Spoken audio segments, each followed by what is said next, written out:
안녕하십니까. 월간조선 최우석입니다. 월간연수 박희석입니다. 오늘은 4.15 총선 다음 날이지 않습니까? 네. 21대 국회의원 총선거가 오늘 결과가 다 확정돼가지고 나온 날입니다. 네. 근데 요것과 관련해서 이제 얘기를 한번 해보려고 합니다. 그렇죠. 예. 이제 뭐 많은 유튜버들과 많은 언론이 예. 소위 말해서 지금 정부 여당의 완승과 예. 미래통합당의 완패에 예. 대해서 여러 원인을 분석을 하고 있습니다. 예. 다들 비슷비슷한 분석이죠. 예. 저도 그런 비슷비슷한 내용을 얘기를 해보려고 나왔는데 예. 박 기자와 함께. 근데 제가 보고 참 오늘 양정철 예. 민주연구원 원장이죠. 민주당의 싱크탱크. 예. 그러니까 오늘 얘기를 했더라고요. 이게 완승. 국민들의 선택이 두렵다. 예. 두려울 만큼 엄청 많이 지지를 받았다는 얘기죠. 근데 이제 자기는 이제 자연인으로 또 돌아가겠다. 네. 하고 이제 뒤로 물러났습니다. 예. 뒤로 물러나는 모습을 보이기도 했고요. 그리고 유시민 노무현재단 이사장도 네. 본인이 뭐 180석 된다고 해서 한번 난리가 나지 않았습니까? 같은 당에서조차 당신이 뭔데 국민들을 뭐 판단하느냐 뭐 이랬는데 결국에는 유시민 이사장의 예상대로 됐어요. 그럼에도 불구하고 유시민 이사장은 내가 이런 말만 안 했어도 개헌선인 200석을 얻을 수 있었는데 내가 얘기를 좀 잘못한 것 같다. 앞으로 정치 평론은 하지 않겠다. 라면서 뒤로 물러나는 모습을 보였습니다. 그러니까 소위 말해서 이제 승리한 진영에서는 연극이든 진심이든 뒤로 물러나는 듯한 모양새를 보이는 정치인들이 있는 거죠. 근데 제가 이제 궁금한 거는 네. 정치 평론 안 하겠다? 왜 안 하는 줄 아십니까?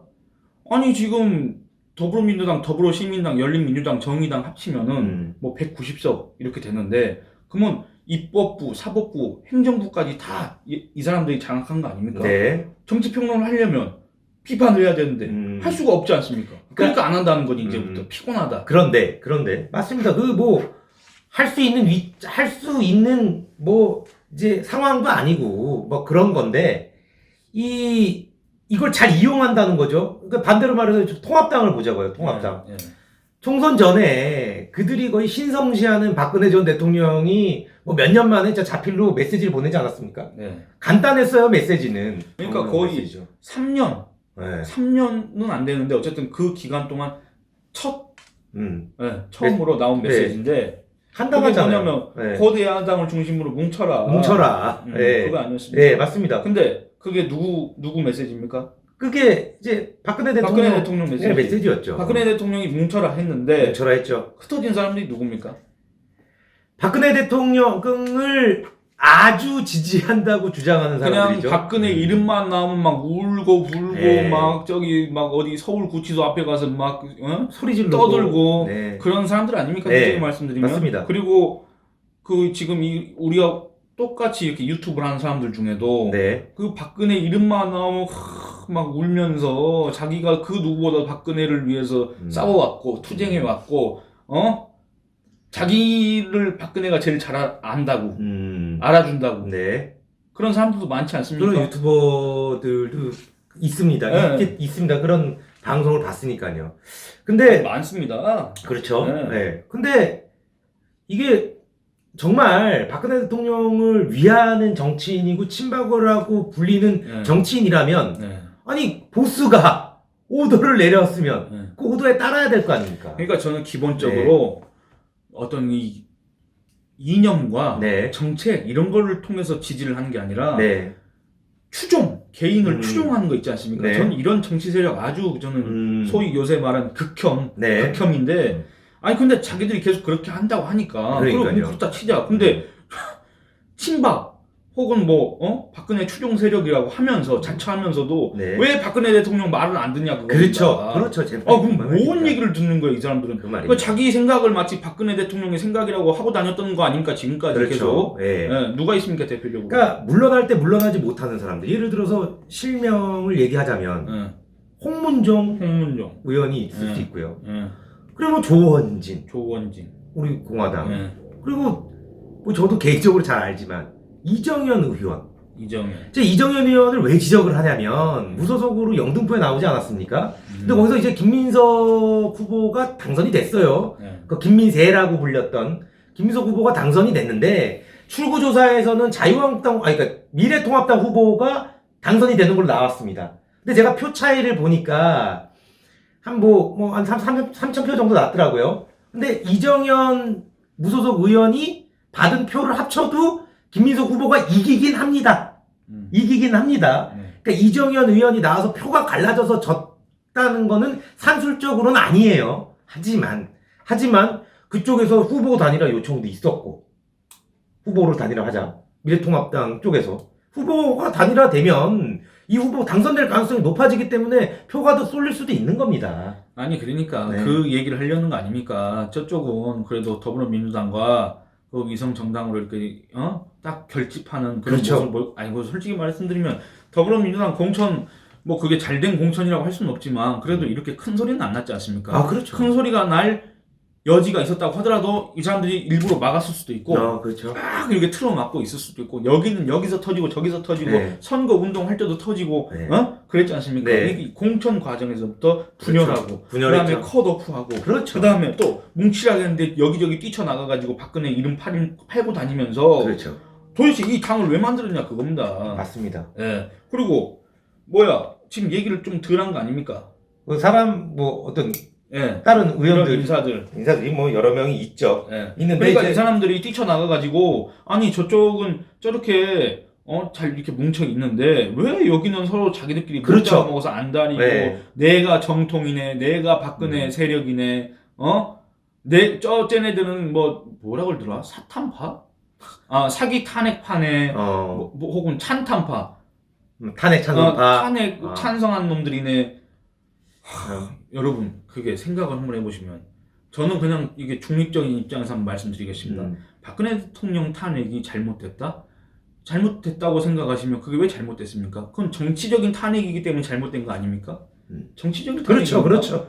아니 설사 이 박근혜 대통령이 지금 받고 있는 그 혐의들 있지 않습니까? 네. 이게 유죄라고 하더라도 대통령은 저기 재직 중에 내란과 외환의 죄를 범하지 아니하고서는 네. 형사소추를 받지 않는다. 네. 이렇게 되기 때문에 아마 대통령직을 물론 하야는 할 수 네. 있는데 어쨌든 그럴 텐데 이거는 정치적인 탄핵 아닙니까? 국회에서 탄핵을 했기 때문에 박근혜 대통령이 지금 이 상황에 처한 거 아닙니까? 실제로는. 그렇죠. 그럼 이 정치적인 탄핵을 되돌리거나 아니면 그 실체를 밝히려면 어떻게 해야 됩니까?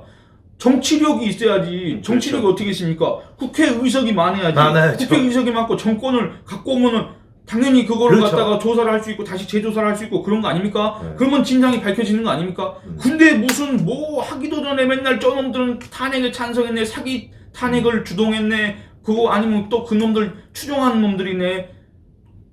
이런 얘기가 도대체 이 상황에서 왜 필요하다는 겁니까? 그러니까 저는 이런 분들이 가짜 친박이라고 보는 거예요. 진짜 진정하게 박근혜 대통령을 위하는 분들이었다면 물러날 때 물러나야지 되는 거 아닌가요? 아니 그렇습니다.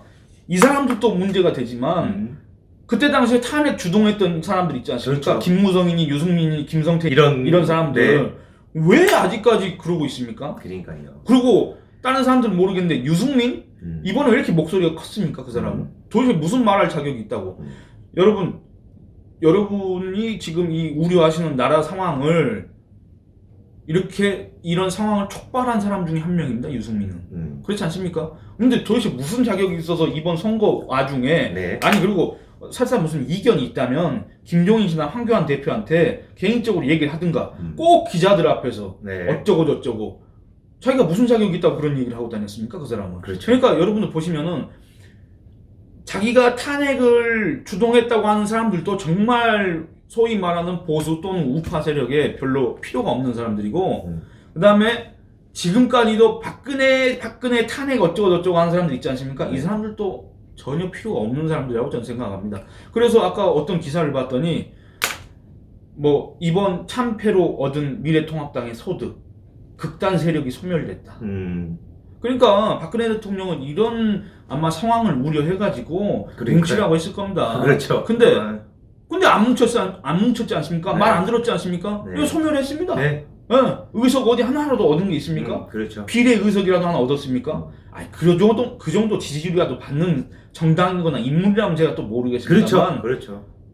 정말 어처구니가 없는 겁니다. 네. 그러니까 맨날 저기는 저렇게 무슨 박근혜 탄핵 가지고 지지고 먹고 네. 아니 이거는 정권을 되찾아오면 얼마든지 할 수 있는 문제입니다. 그렇죠. 그렇지 않습니까? 네. 이제 쉽게 마지막으로 좀 정리를 하자면 뭐 박 기자 얘기대로 박근혜 대통령이 정치적인 탄핵을 당해서 감옥에 있습니다. 그거를 그 억울함을 풀고 잘못된 걸 바로 잡기 위해서는 정권을 잡고 아니면 총선에서 어마어마한 승리를 거둬야 그게 가능합니다. 그러니까 이거 정치적 탄핵이라는 거는 심지어 제 주장도 아닙니다. 왜냐하면 박근혜 대통령을 지지하는 세력들이 그렇게 주장하는 거 아닙니까? 뭐냐면 법률적으로는 하자가 너무 많고 했다는 증거도 하나도 없다. 이거는 아주 명백하게 정치적인 탄핵이라고 주장하지 않습니까?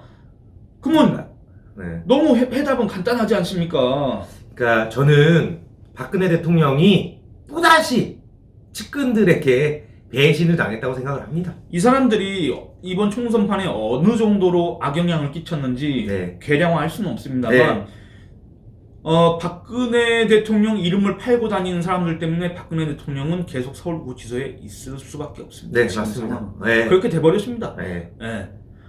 그렇게 됐습니다. 오히려 이제 이 정권을 잡은 사람들이 이 정도면 됐다 하고 뭐 이제 형 확정되면은 사면해주면 몰라도 그렇죠. 이제 이렇게 분열을 해가지고는 박근혜 대통령은 그 사람들 때문에 더 손해를 보고 피해를 보고 그렇게 되는 겁니다. 이런 분들이 박근혜 대통령을 팔면 우리 구독자님들 이제 국민들이 심판을 해주셔야 됩니다. 어차피 심판 받았지만 모든 부분에서 소위 보수라는 가치를 공유하는 사람들이 힘을 합치고 새로운 인물을 발굴하고 다 그래야지만 진짜 언젠가 그 박근혜 대통령이 감옥에서 나오는 날이 오지 않을까 그런 생각이 듭니다. 이번 시간은 뭐 여기서 마치도록 하겠습니다. 그 다음번에 더 좋은 소식으로 찾아뵙겠습니다. 감사합니다. 감사합니다.